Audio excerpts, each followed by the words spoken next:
से recruitment start है ना, मैंने एक ही चीज़ जो है ना वो सुनने को मुझे मिलती है ऑलमोस्ट हर 10 में से 9 बच्चों में से, एंड दैट इज़ कि लेवल 1 यूनिवर्सिटी में अगर वो जाएँगे तो उनका वीज़ा 1 in 10% सिक्योर है।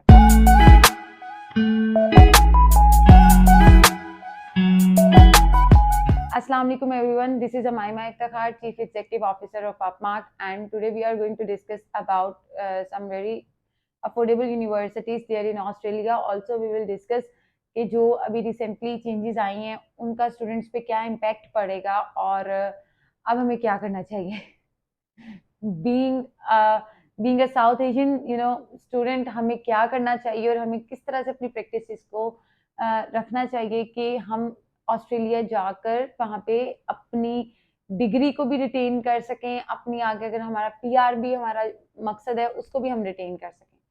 So in this video we are going to discuss all these things. Also कुछ पॉइंट्स और भी ऐड हो जाएंगे, बातों से बातें निकलती रहती हैं। So let's get started. Before getting started, I'll say अगर अभी तक आपने चैनल सब्सक्राइब नहीं किया तो कर लें।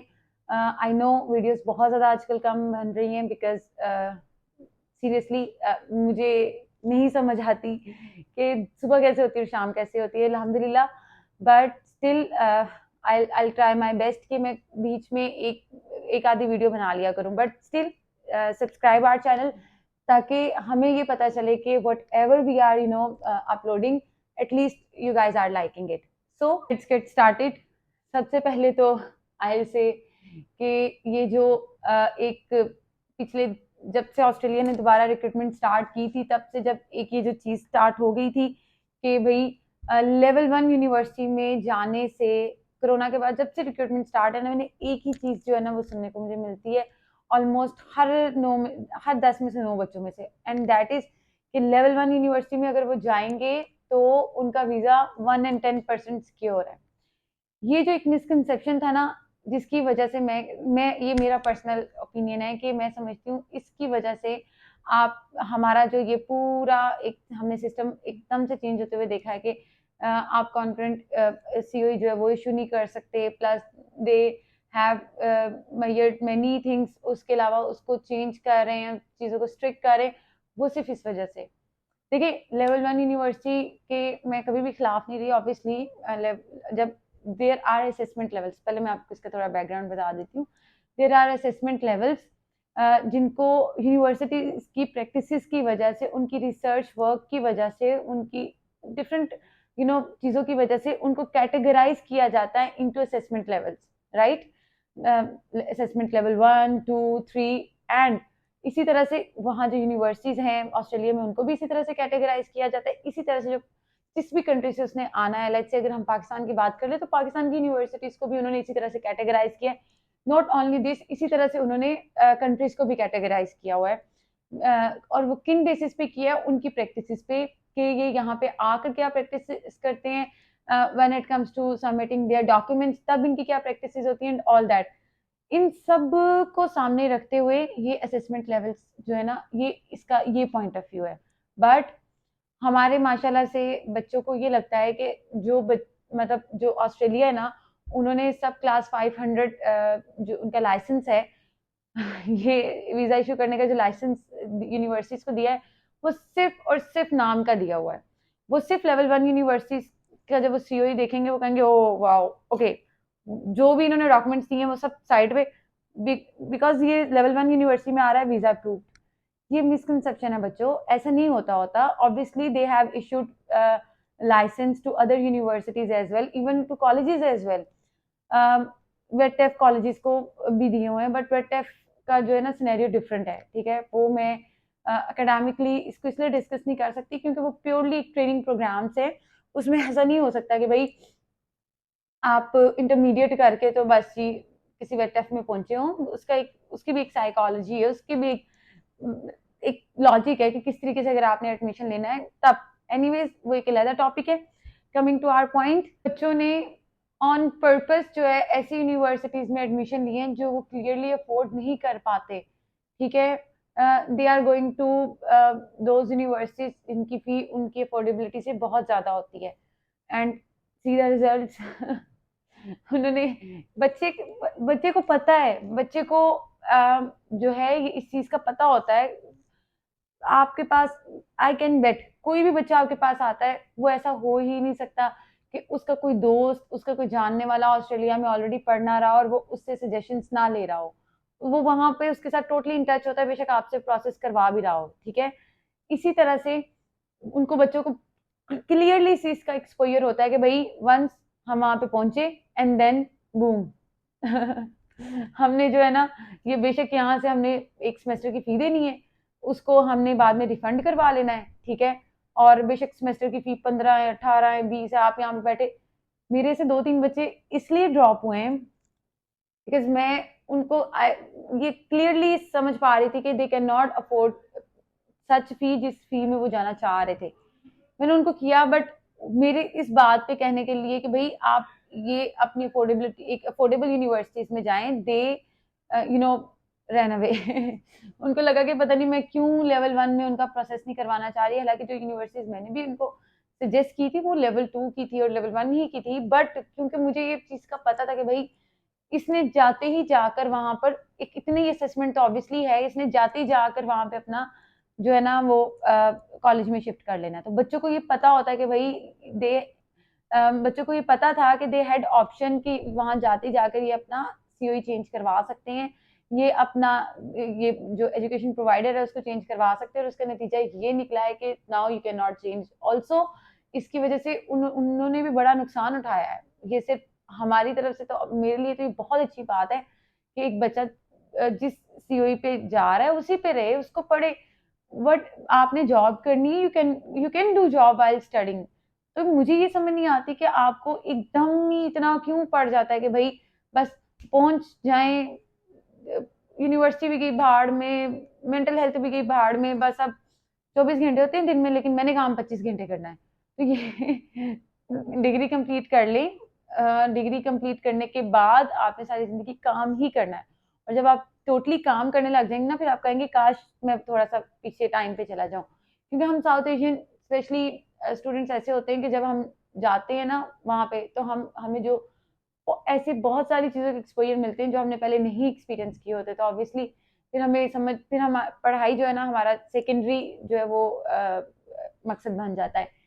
इन सब चीज़ों को सामने रखते हुए आई मस्ट से कि ये इससे सख्त जो आपके जो नतीजे हमें वो भी देखने को मिल सकते हैं, लेकिन इन सब के बावजूद I must say go for those universities जहाँ पे आपको लगता है कि भाई अगर मेरे पेरेंट्स सपोर्ट कर रहे हैं तो वो कर सकते हैं। ऑल्सो अगर मैंने वहाँ पे पार्ट टाइम जॉब करनी, देखिए पार्ट टाइम जॉब का एक ना फॉर्मूला है, एक सिस्टम है आपका, आप cash in hand I will not recommend कि आप करें, लेकिन चलिए लेट्स से आप करते भी हैं तो आपकी बॉडी को जो है ना रेस्ट की जरूरत होती है। ऐसा नहीं हो सकता कि आप 24 में से 25 घंटे काम कर रहे हैं, ठीक है, ऐसा नहीं हो सकता।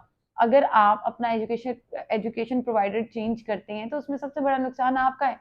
आप ये आपको पता चलेगा जब आपने बाद में पीआर लेनी है, ठीक है, उस टाइम आपको पीआर नहीं मिलती, फिर आप सारी जिंदगी और जॉब्स में रहते हैं, ठीक है। अगर आप अपना let's say you are going for masters, 2 साल का मास्टर्स है, 2 साल कम कमा लेंगे, एटलीस्ट आप अपनी डिग्री कंप्लीट कर लेंगे, डिग्री कंप्लीट करते ही साथ अपनी इंटर्नशिप परस्यू करें, अपनी आप रिसर्च वर्क जो उनका है डिजर्टेशन उसको अच्छे तरीके से फोकस्ड होकर करें, प्रोजेक्ट्स करें, हर चीज करें। आपको आपकी डिग्री में इतना एक्सपोजर मिल जाना है कि वंस यू विल ग्रेजुएट आपको साथ ही कोई ना कोई जॉब मिल जानी है, ठीक है। और जैसे ही आपको जॉब मिलेगी ऑब्वियसली आप अपने पॉइंट्स पूरे करके पीआर का कोई भी स्ट्रीम चूज करके पीआर पे चले जाएं। इट टेक्स टाइम, बट ये एक लॉन्ग टर्म सस्टेन होने वाला प्रोसेस है। लेकिन और वो इस चीज को प्रमोट करते हैं, obviously they have issued shortage occupation list, they have issued many parameters जिस पे वो कहते हैं कि हम असेस करेंगे, they have offered many streams जिनमें से हम चूज कर सकते हैं। देर आर 5 स्ट्रीम्स, अगर आप इंटरनेशनल एप्लीकेंट हैं तो अगर आपने वहां पे पीआर अप्लाई करनी है, देर आर 5 स्ट्रीम्स जिनमें से आप चूज करके कोई भी अपने हिसाब से कि भाई मुझे ये सूट करती है, आप उसके पॉइंट्स पूरे कर ले। उसके पॉइंट्स पूरे करना कोई इतना रॉकेट साइंस नहीं है। हाँ, अगर आपने डिग्री कंप्लीट की होगी, आपने सब कुछ किया होगा, तो कोई भी रॉकेट साइंस नहीं है। अगर आपने एकेडमिकली एक्सपोजर नहीं लिया होगा तब आपको ये चीज मुश्किल लगेगी। जब अगर आपने एकेडमिकली अपनी डिग्री को एंजॉय नहीं किया होगा तब वो पॉइंट्स पूरे करना आपको प्रॉब्लमेटिक लगेगा। बट अगर आपने अपनी ये 2 साल बड़े अच्छे तरीके से अपनी डिग्री को दी है, अपनी इंटर्नशिप की है, उसके बाद आपके पास PSW का 5 साल तक का टाइम है।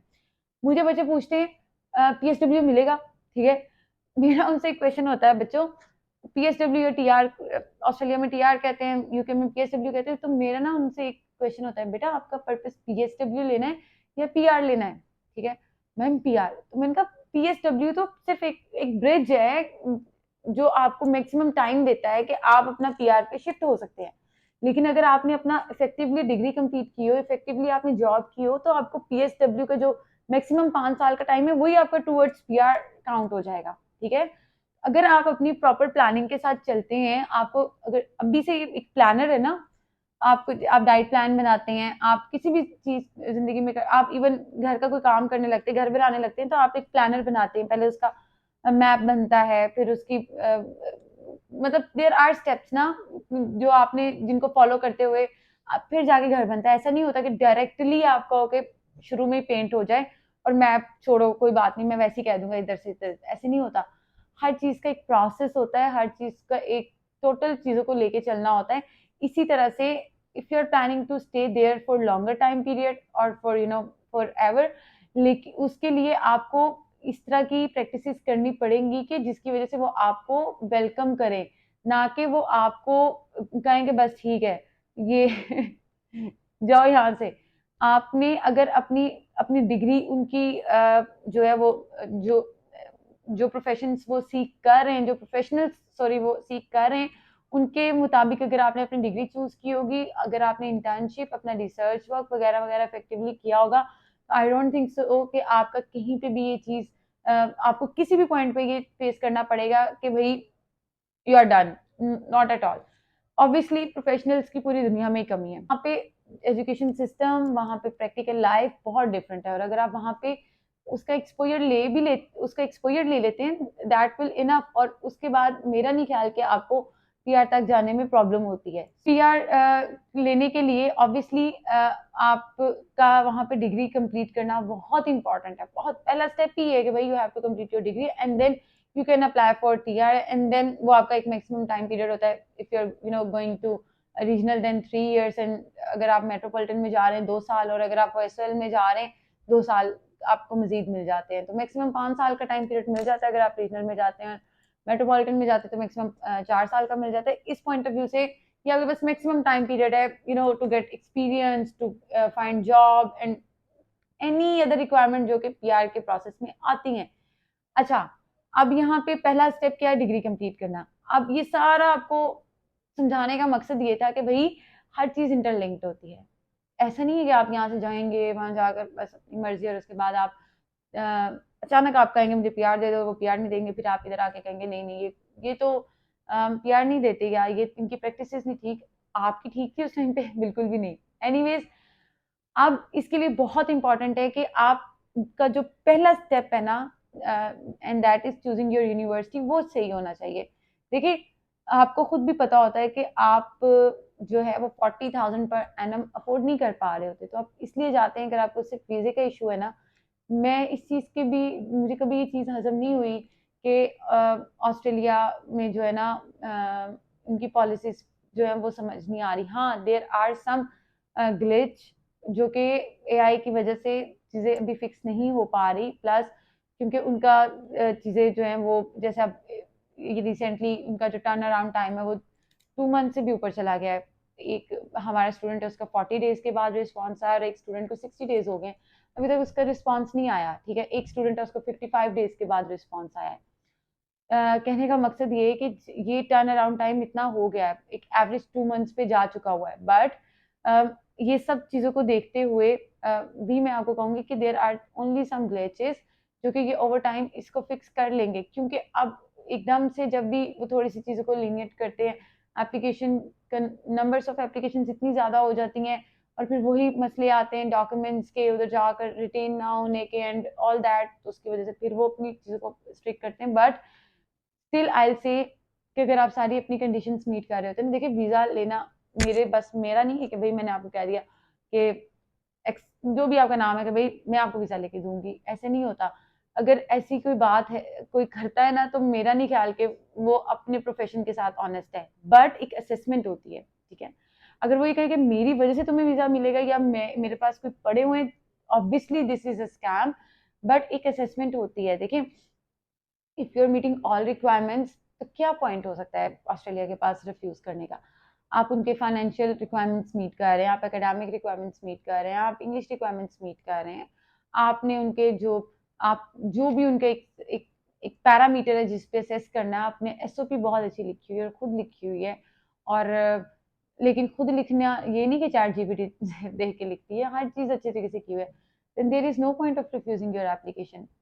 प्लस आपने अगर वहाँ पे जाकर पीआर तक पहुँचना है और अपनी डिग्री को रिटेन करना है, तो आपने ऐसी यूनिवर्सिटी चूज़ करनी है जो कि अफोर्डेबल हो। ये मेरा इस पूरी पॉइंट वीडियो का कंक्लूजन है कि अफोर्डेबल यूनिवर्सिटी होनी चाहिए जो कि आपको वहाँ जाकर तंग ना करे, कि उससे मजबूर होकर आप कहें कि बस ठीक है, मैं क्योंकि मैं इतनी फ़ी पे नहीं कर पा रहा। प्रैक्टिकली आप नहीं कर सकते। अगर आप खुद ये सोचते हैं कि मैं 20,000 में तो जाके अर्न करके पे कर दूंगा, प्रैक्टिकली इट्स इम्पॉसिबल, लिटरली। और अगर आप इस किसी यूनिवर्सिटी में जाते हैं तो थोड़ा सा अपने रिव्यू करें। हाँ, अगर आपके पेरेंट्स आपको सपोर्ट कर रहे हैं, वो कह रहे हैं कि बेटा गो, फी की कोई टेंशन नहीं है, वी विल पे, आप अपनी पढ़ाई पे जो है सिर्फ फोकस करें, देन मेरा नहीं ख्याल के ऐसी ग्रुप ऑफ 8 यूनिवर्सिटीज में पढ़ना या जो भी आपका एक ये भी कुछ बच्चों का कॉन्सेप्ट होता है कि टॉप यूनिवर्सिटी में पढ़ना, मेरा नहीं ख्याल के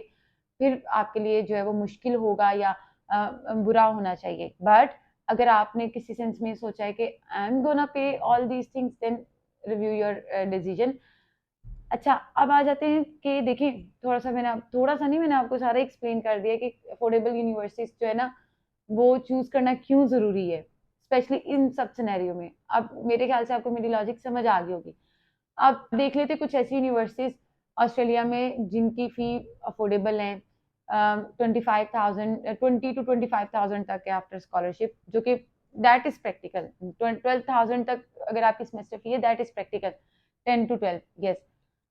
अच्छा, देर आर मेनी यूनिवर्सिटीज, मैं इन सब पे जो है ना एक सेपरेट वीडियो बनाऊंगी, एक सीरीज शुरू करूंगी अफोर्डेबल यूनिवर्सिटीज के नाम पे। और उसमें सब यूनिवर्सिटीज के ना तकरीबन फीचर्स जो है ना एक जल्दी जैसे फास्ट फैक्ट्स उनके बताऊंगी, लेकिन मैं आपको थोड़ा सा वो ओवरव्यू दे देती हूँ। यूनिवर्सिटी ऑफ वॉलंगोंग है, फेडरेशन है, यूनिवर्सिटी ऑफ न्यू इंग्लैंड है, उसके अलावा चार्ल्स डार्विन यूनिवर्सिटी है, देन वेस्टर्न सिडनी यूनिवर्सिटी है। इसकी फ़ी जो है ना वो 35,000 है, but they are offering up to 30% scholarship. तो आफ्टर स्कॉलरशिप इसकी फ़ी रह जाती है 25 के करीब, अगर आपको स्कॉलरशिप मिल जाए। ऑल्सो यूनिवर्सिटी ऑफ तस्मानिया है, तस्मानिया की फ़ी भी जो है ना तकरीबन 33-34 के करीब है। ठीक है, कुछ कोर्सेज की 33 है, कुछ कोर्सेज की 34 है। बट अगर ये भी आपको 30% की स्कॉलरशिप दे देते हैं, देन इट्स गुड कि आपकी 25 तक आ जाती है। ऑल्सो मर्डॉक यूनिवर्सिटी, जिसकी जो फ़ी है वो आफ्टर स्कॉलरशिप कुछ कोर्सेज की 13 रह जाती है, और अब उन्होंने वैसे इंक्रीज़ कर दी है। उसके बाद ऑस्ट्रेलियन कैथोलिक यूनिवर्सिटी है, फिर उसके अलावा there are many universities as well, जो कि मैंने लिख के रखी हुई थी, लेकिन अनफॉर्चुनेटली ये उधर चला गया, एक सेकेंड। फिर उसके अलावा यूनिवर्सिटी ऑफ सदर्न क्वींसलैंड है, यूनिवर्सिटी ऑफ सनशाइन कोस्ट है, फिर उसके बाद यस मैक्वायरी यूनिवर्सिटी है, and yes that's it. In universities को आप डिटेल से डिस्कस करेंगे अपनी सेपरेट जो सीरीज स्टार्ट करने लगे हैं उसमें। अगर आपकी कोई सजेशन है कि किस यूनिवर्सिटी को डिस्कस करना चाहिए पहले, या कोई आपकी तरफ से यूनिवर्सिटी की सजेशन है, तो आप कमेंट बॉक्स में बता सकते हैं।